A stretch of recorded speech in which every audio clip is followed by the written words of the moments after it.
وَلَقَدْ أَرْسَلْنَا إِلَى ثَمُودَ أَخَاهُمْ صَالِحًا۔ کیا آپ نے کبھی ایسے لوگوں کے بارے میں سنا ہے جو پہاڑوں کو تراش کر اپنے گھر بناتے تھے، جنہیں اپنی طاقت اور فن پر اتنا غرور تھا کہ وہ موت کو بھی بھول گئے تھے، لیکن پھر ایک ایسی چیخ آئی جس نے سب کو ختم کر دیا۔ آج ہم بات کریں گے حضرت صالح علیہ السلام اور ان کی قوم سمود کے بارے میں۔ عرب کے شمال میں ایک جگہ ہے الحجر، یہاں قوم سمود رہتی تھی۔ یہ لوگ حضرت نوح علیہ السلام کے بیٹے سام کی نسل سے تھے۔ اللہ نے انہیں وہ ہنر دیا تھا جو کسی کے پاس نہیں تھا۔ وہ پہاڑوں کو کاٹ کر محل بناتے تھے۔ پیسہ، طاقت اور خوبصورتی کی وجہ سے ان کے اندر تکبر آ گیا۔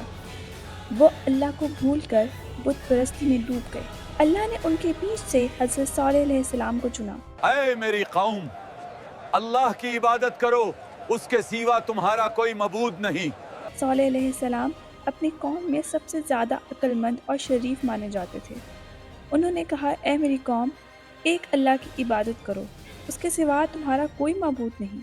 لیکن وہ قوم کا جواب کیا تھا؟ کیا تم ہمیں ان بتوں کی عبادت سے روک رہے ہو جنہیں ہمارے باپ دادا پوجتے آئے ہیں؟ تم نے تو ہماری امیدوں پر پانی پھیر دیا۔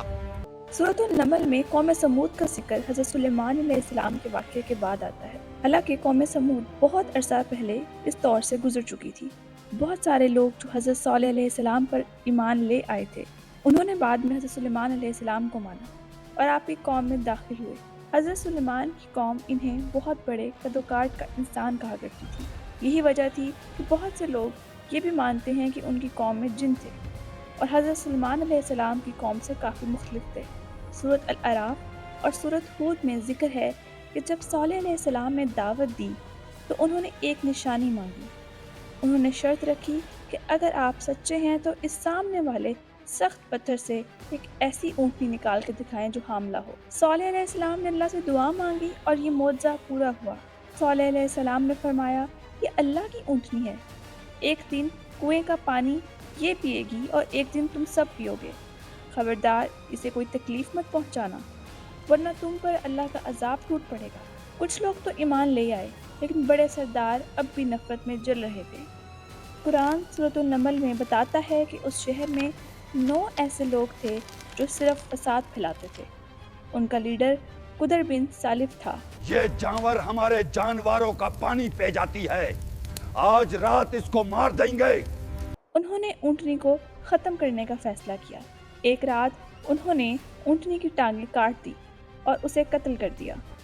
اتنا ہی نہیں، وہ صالح علیہ السلام کے پاس آ کر مذاق اڑانے لگے۔ صالح، اگر تم سچے ہو تو لے آؤ اب وہ عذاب جس کا تم وعدہ کرتے تھے۔